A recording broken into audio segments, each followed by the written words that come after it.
everyone, and welcome to the 19th episode of the Positively Disney Phone-In Show.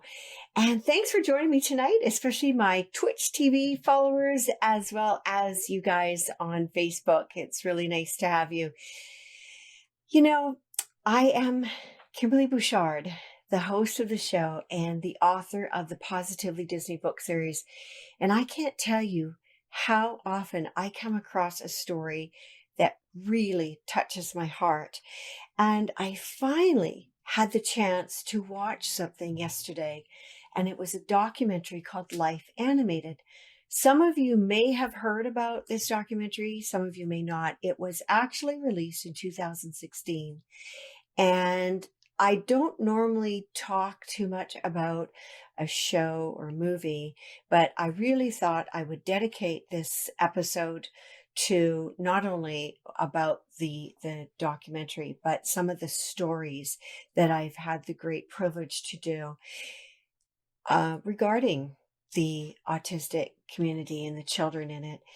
So Life Animated is about Owen Suskind and his family. And Owen was a little boy that after 3 years old began a descent into got the diagnosis of his autism. He became nonverbal and uncommunicative and things of that nature. What happened was just unbelievable. And a lot of you know of this, and some of you are going to learn about this. There is magic out there in Disney, and I have no other way of explaining that word magic. People say Disney is just magical. Why is it magical? What is it that we as adults or children, what is it? What is this magic? What is this? And I can't answer it, but I can only tell you about some of the amazing, miraculous things that have happened to these children that have autism. Owen's dad had actually started conversing with him using a Lego puppet. Now, Lego is the sidekick of Jafar, and started speaking in Lego's voice. And for some reason, Owen just started responding. Now, prior to this, Owen loved the Disney movies. I mean, who didn't when they were a child watch the shows or go to the theater? At least we didn't have, the big spectacular movies that you can get on DVD and VHS nowadays. But who isn't inspired somehow by the music or the characters or the colors? There's so many aspects of the Disney world that we respond to. At any rate, this is such an amazing documentary. I highly recommend you watching it, because what it does is it not only gives hope to the community of these children that are diagnosed with autism, but it also gives us a real insight into their world. A couple years ago, when I put out the first book in 2016, a friend of mine passed along her friend's phone number and said to give her a call. Barbara is her name. And I was absolutely astounded. This was my first experience with somebody that actually had brought children to Disney that have autism, and told me about what happened. And Barbara and her husband, of course, are Disney fans. They're friends from their college days. Mike and Mary were huge fans. They had 4 children, Mike and Mary. And their middle 2 children, both sons, actually were diagnosed with autism. The 9-year-old was Joey, who only responded to, little commands here and there. And their 11-year-old, Jonathan, never even responded to anything at all. And Barbara wasn't too sure how it was going to go, but she knew that, they wanted to be an extra pair of hands on this big 10-day Disney trip that the families were taking. At any rate, just before going through the park gates, these boys just turned on. Barbara said there was like a switch, and they just turned on, and she said she couldn't explain it. It was just something in them. Well, their first stop was Magic Kingdom. And as they were rounding the corner of Fantasyland, the 11-year-old Jonathan exclaimed, "Pooh! Tigger!" as he saw the Winnie the Pooh ride. That was the first time in his life that he spoke. I cannot even imagine having an 11-year-old, not only that was nonverbal, but to speak for the first time. It was huge. The whole trip was absolutely astounding, because when the children were asked where they wanted to go, it was always to the Pooh and Tigger ride. And they ended up doing as many rides as the children, wanted to do. The younger guy, Joey, didn't like loud noises or fast rides, so they did things for him. And they loved the fireworks. They managed to see the fireworks every single night. Now, this isn't the end of what happened. 2.5 weeks later, when the families got back, they had a tradition of seeing the 4th of July fireworks. And they would always meet up at Mike and Mary's house. It was about a half mile, 20 minute walk for them. At the end of the night, everybody had somebody's hand. So Barbara actually had little Joey's hand and was walking back. And somehow, through the hundreds of people in their mass exodus from the fireworks, they lost, Mike and Mary and the rest of the kids. And as Barbara's walking along with Joey, she thought, well, he doesn't really respond unless he's asked, a command or whatever. She thought, I'm going to just start a polite conversation just in case he's listening. So she said, those are, those fireworks are pretty good. Did you like them? She asked, and never expected anything. And to her absolute astonishment, Joey said, "Not as good as Disney World." She couldn't believe it. She's like, "Oh my gosh, this guy is starting to converse." And nobody was around that she could even shout it out to. So she continued the walk home and said, Joe talked about the fireworks at Walt Disney World. They weren't as good as their, no. Right, Barbara. You're right. Yes, Barbara. Yes, Barbara. They are better at Disney World. That was the first time he had even spoken her name. She had known him since the day he was born and had never spoken. They continued a conversation. He was, "I like the red ones, but not the noise." And he was like, when he was asked what park did he like the best, he's like, "Oh, Magic Kingdom. Magic Kingdom is the best because Pooh is there." And I can't even imagine how that family would have felt knowing that their children could converse, that they were so touched that they were compelled to talk. It's something that I can't even imagine. And why? What is it that triggered them to do that? I have no idea.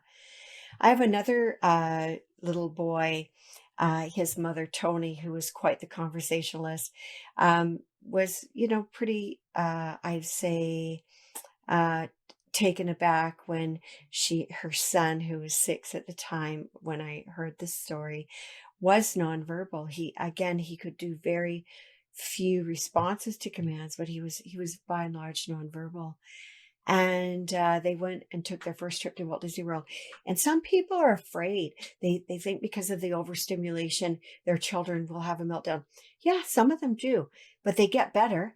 And some of them don't even get have any problems or issues with the crowds or the stimulation. I mean, even us, we can have issues with that, but some of them don't.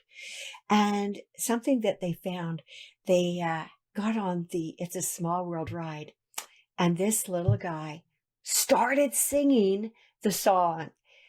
The family couldn't believe what was coming out of his mouth. Adam was just singing away. And even after he got off the ride, he started singing It's a Small World, and he started injecting little other words. So the song, as we all know, It's a Small World, it's a world of laughter, a world of, and then he'd say pizza or something silly like that and just giggle his head off. And I just think that is so amazing. He was really taken by the music of the attractions. And of course, that family watched Disney shows, movies, and so on. And what they found when they returned home is that Adam really gravitated towards the songs and started singing the songs. Tony loved to sing as well. And so instead of being able to converse with her son, she ends up singing with her son. And it's absolutely beautiful to be able to share something like that. Now, again, Owen Suskind in the Life animated documentary was really taken by the characters, and Adam was really taken by the music. And Jonathan and Joey, the boys in my first story, they were really taken by, well, Pooh and Tigger, the sweet characters, as well as the fireworks. It really made an impression. And I'm so surprised that, that these things happen there. It's unbelievable. And to be a part of that for the first time, I could only imagine how those mothers and friends felt. I just want to say a quick hello to Donna Joe, who has joined us. And I hope you're having a great evening. Today, I was thinking about Florida. Well, I think frequently of Florida. And we had the temperature in Celsius was 26 Celsius, which is 78 Fahrenheit. And now it's about 22 Celsius or 71 Fahrenheit, which is quite unbelievable for Seattle to just switch over like that, because I actually went out late this morning with my winter coat and my winter purse and realized that, gosh, spring has sprung. So I'm very grateful that we have some better weather here. I want to say hi to Donna Collins as well. Welcome to the show. Donna, I've just been talking about the Life animated and the amazing effects that Disney's characters and musics and shows and movies have on these children with autism. I have another fellow I want to share with you. He's actually in his mid-30s, and I had met him and his mother via Facebook and telephone a couple of years ago. And this fellow's name is Chance. And his mom and him wanted to do something to share with cast members at Walt Disney World that would somehow do two things, actually. Have Chance engage in conversation, because a lot of these people with autism, they do not want to engage socially. They not saying that they don't want to, but they don't know how to engage socially. And they also wanted to bring attention to the sort of the hidden disability. And so what they did is Chance actually got an autograph book, and instead of getting the character's autograph, he went to the various cast members, and he had to have a little bit of help from his mom at the beginning to get comfortable and get his kind of a bit of a spiel down for at first. And now that's pretty much the highlight of their trip, is when they are at Walt Disney World. He goes around and talks to the cast members and thanks them for what they do. And I think it is so amazing that that is something that is welcome. The cast members are very happy to speak with Chance and have their photos taken with him. And he's so genuine in his conversations with them. And I think that it's really a win-win situation where they are recognized and acknowledged by this young man. And he makes their day as they make his day. Want to say hi to Jane Elizabeth, who just joined. Sorry, we are into our discussion already, and that you missed a wee bit of about the Life animated, the movie that Owen Susskind, it came out in 2016, and he learned to communicate once again through the characters of Disney. And this is something that I was a teacher back in the day. And when we had children come into our class, we did not know what autism was. I mean, it's nothing new, but we were not aware. And I think that movies like this, these documentaries, especially for us Disney fans, I think is so important to share with us about these children turned young. Now they're young adult. Well, Owen is about 25 years of age. And to bring hope to the rest of the community that sees these children. And I think it's also important to know that, when you see somebody in a park or in a store or whatever, and the child is maybe crying or throwing a tantrum or whatever, having a bit of a problem, that we need to be sort of extra compassionate to those ones, because they, as I said, autism is often hidden, and there's such a large spectrum of it. There's another one I wanted to just tell you about quickly. And before I go on, please, if you want to share something tonight, and if you have a story to share, or tale to share, and it doesn't have to be about your experiences with a little one with autism, but you are most welcome to call in at 844-483-4763. I had the good fortune, was late last week, actually.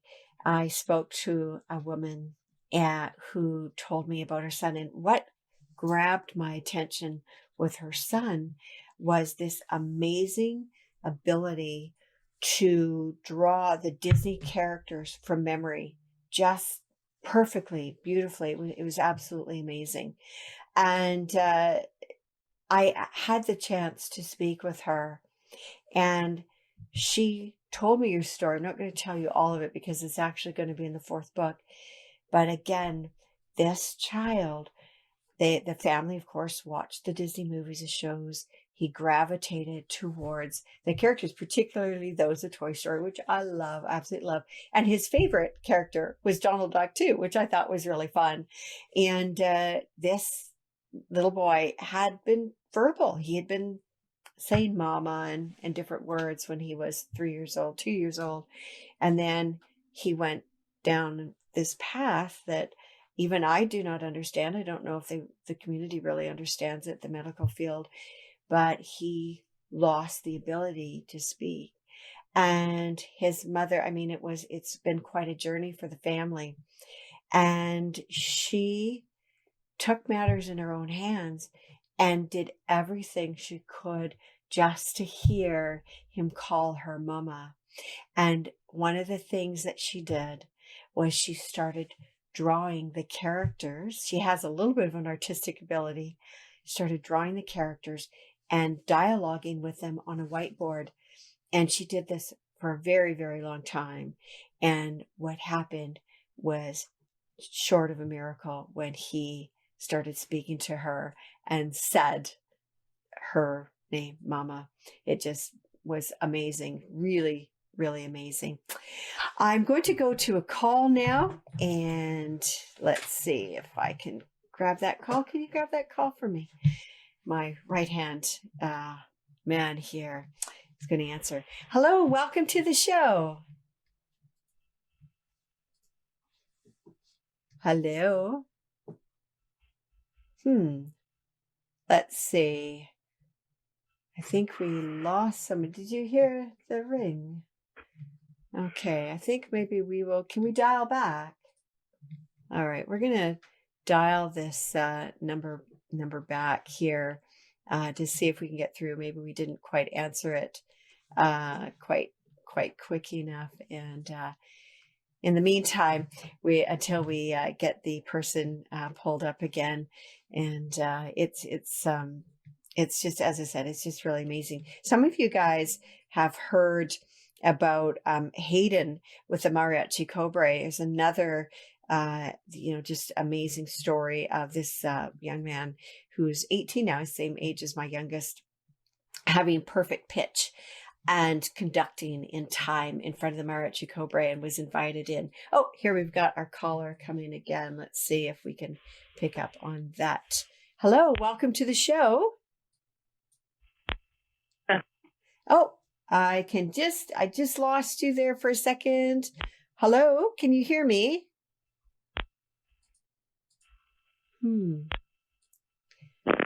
Hello, can you hear me?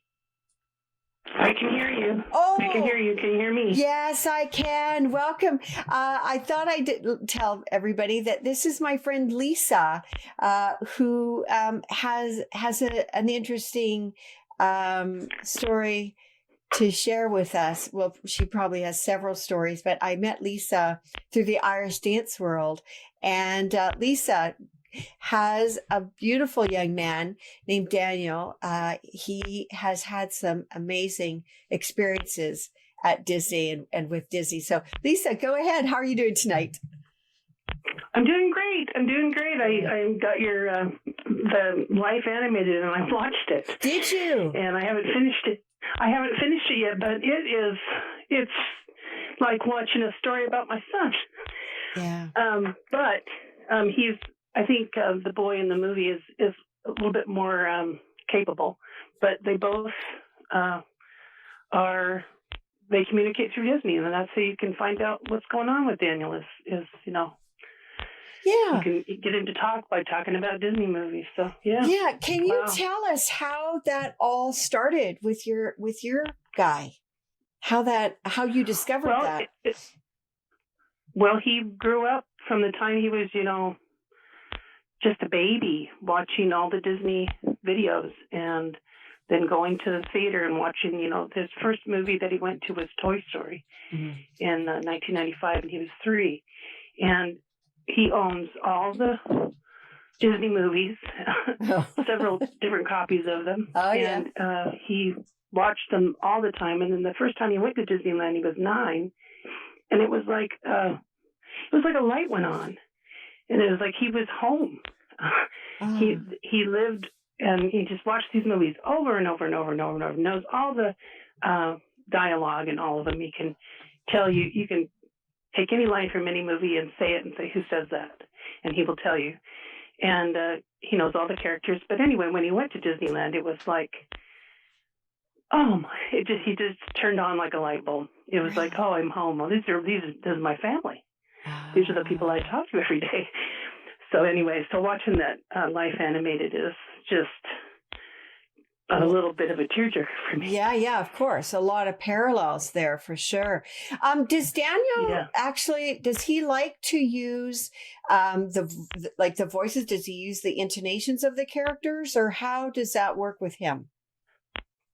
Yeah, and in fact, watching the Life animated that movie, when Owen is going around doing the dialogue of a particular character in the same voice as, say, Iago. Yeah.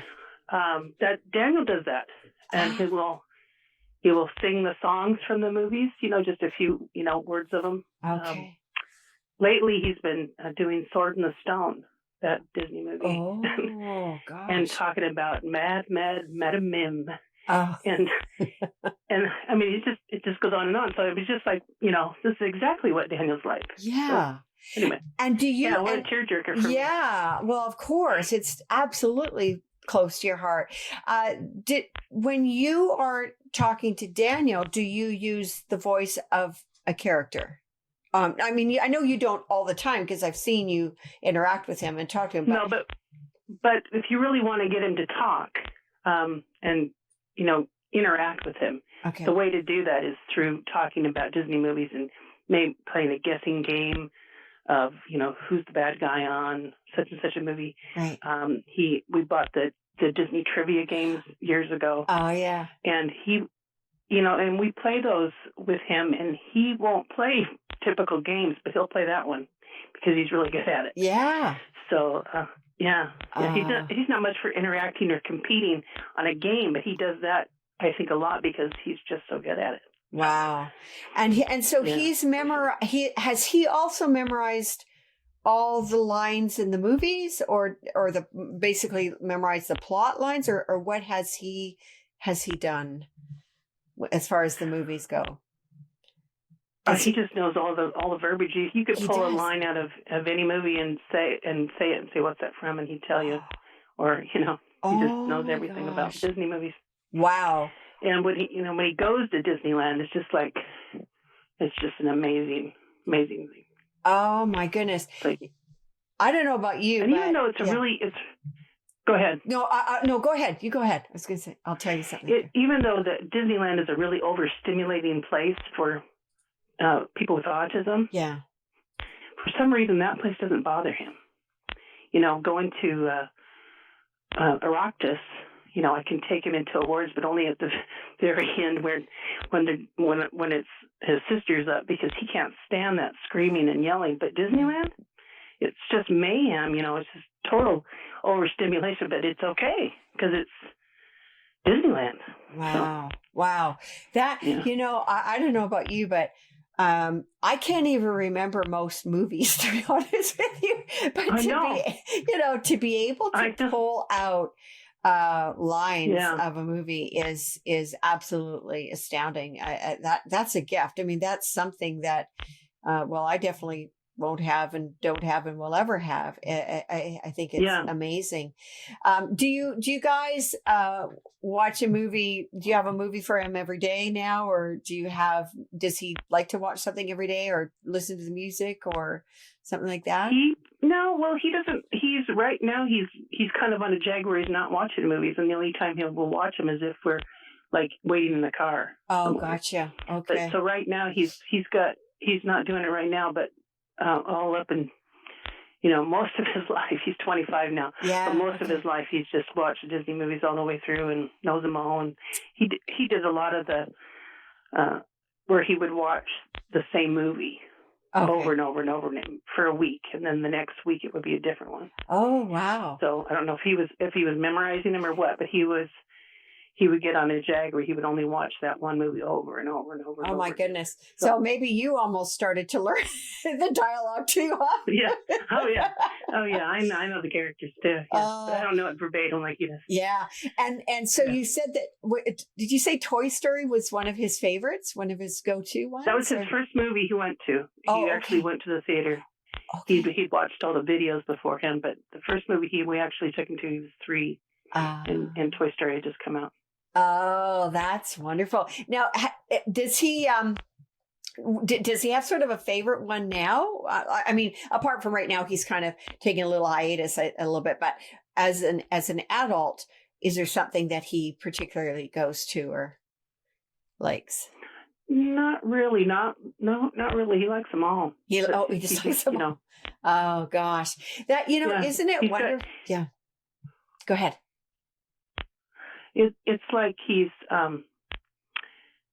memorized them all. So it's like it's almost like it's too much to remember. When you have a big long to-do list, you write it down. Well, he doesn't do that. He holds it all in his head, and I think it's kind of exhausting for him, but it's his world. He just, he's the expert at it. So. And isn't it absolutely wonderful to be able to go to a place where everybody can enjoy themselves, everybody can have fun, because I would think, if I'm not mistaken, that's probably one of the only places that you can all kind of be a kid again and kind of joke around. Or am I right in that, Lisa? I'm just and it's so it's just amazing. And I was watching his first trip to Disneyland. I'd found the VHS tape and turned it into a DVD at Costco, and I was watching it. I was actually watching it with Daniel. Okay. Coming home from Arctus. Okay. On the plane. Okay. And he was glued to it, watching himself interact with the Mad Hatter and Mickey Mouse.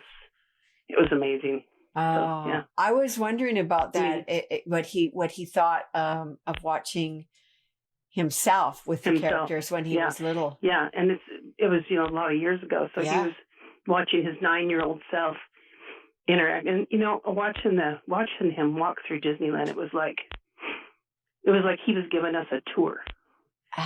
Mark and me and sister behind him, and he is like leading the way. Really? And I, like I got this. Yeah. And I know this place.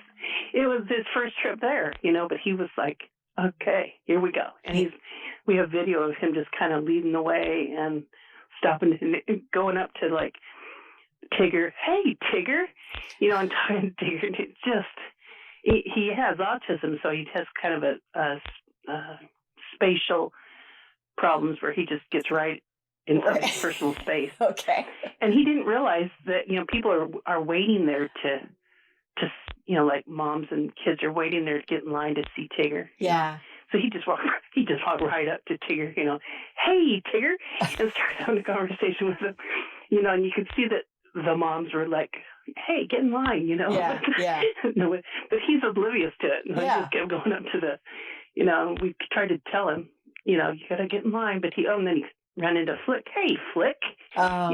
From Bug's Life. Oh, it's just, it melts your heart to watch it. He's just such a cute kid. Oh my gosh. And that's something that the rest of us that are in a park, I mean, I don't have little children anymore, but that when you do see children of all ages and young adults or whatever, they go up, and jump the queue, there's usually a reason behind it, and they're not necessarily aware of the social etiquettes, right? That we would normally do. And so instead of people getting frustrated or angry about it, I would think that nowadays people are becoming a little more compassionate, a little more aware, and they're a little more forgiving of that. I think. I'm not too sure. Have you found that at all, or? I think so. Yeah. I think so. I mean, when people don't get it and they're abrupt, and then you say, I'm sorry, he has autism, they will immediately go, oh, I'm sorry. I'm sorry. Yeah. That's wonderful. Gosh, I think that that you guys that are in the forefront of that community are just absolutely amazing and truly are blessed because of it's a different experience. It's a different connection that makes it, I think, even more powerful, more incredible because of all the adversities that you guys have had to face together, and then to make that connection, I think is amazing. And I was saying earlier to people, people call, Disney and the parks and stuff a magical place. It's magic and that. It is. And and I'm kind of like, what is this magic? Hello? Hi, can you hear me? Yeah. It was like, what is this magic? What is it? I don't know. Yeah. I have no answers. Magic. It just is. It is. It's something. Yeah. And you wonder, like, what is it about the characters, the music, that draws? I mean, when we walk through those gates, what happens? We kind of change too, don't we? We kind of get all like, there's something in our hearts that is allowed to come forth again, right? And I so, totally agree. Yeah. And I just really wonder if that is just, that's kind of our excuse to sort of let go a little bit, right? And get that child you're back. And I'm just wondering if that is an automatic letting go for them, and they can just identify with it, and it just brings out something wonderful in them, I think so. Well, Lisa, the way when he first saw it, when he first went through there, it was just like, I'm home. He's just.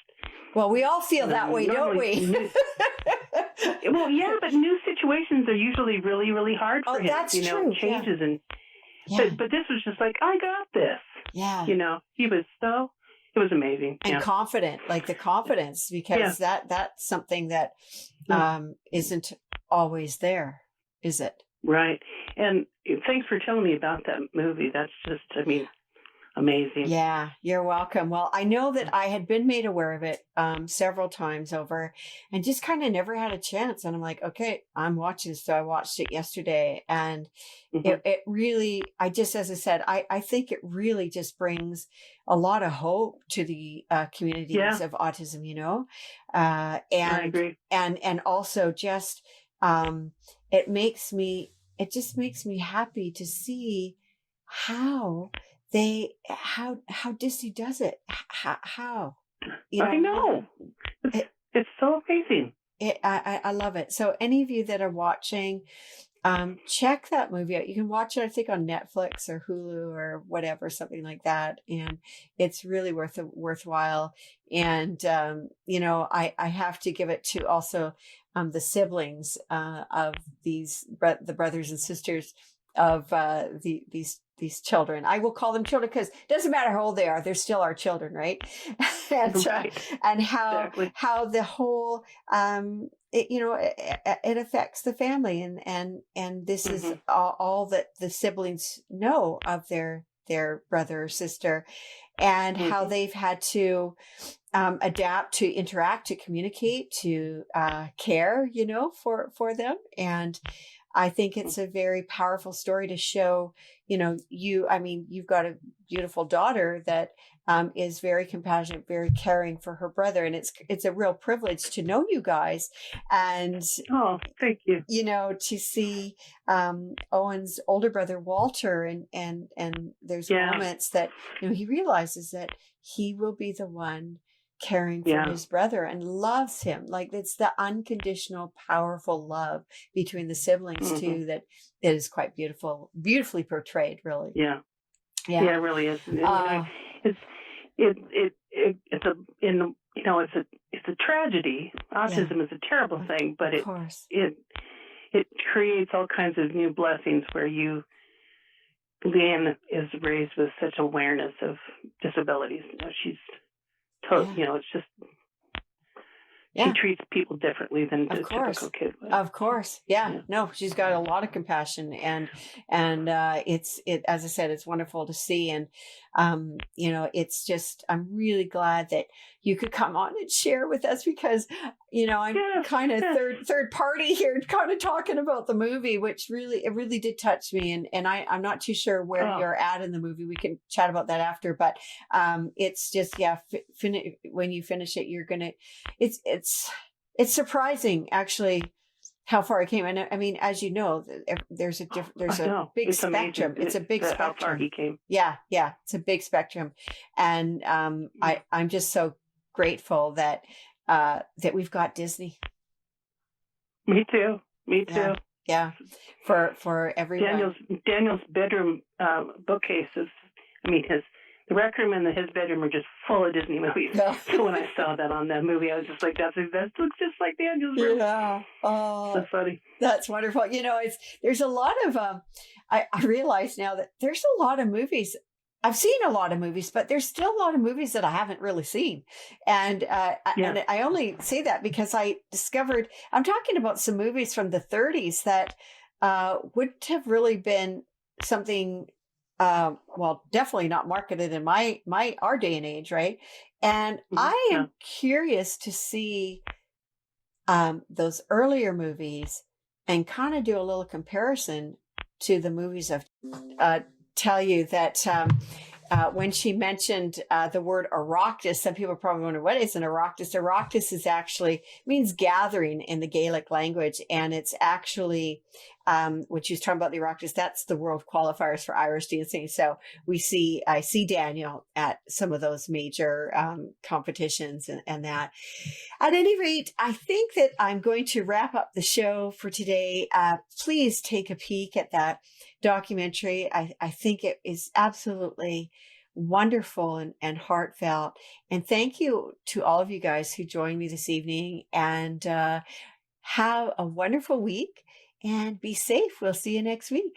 Bye for now.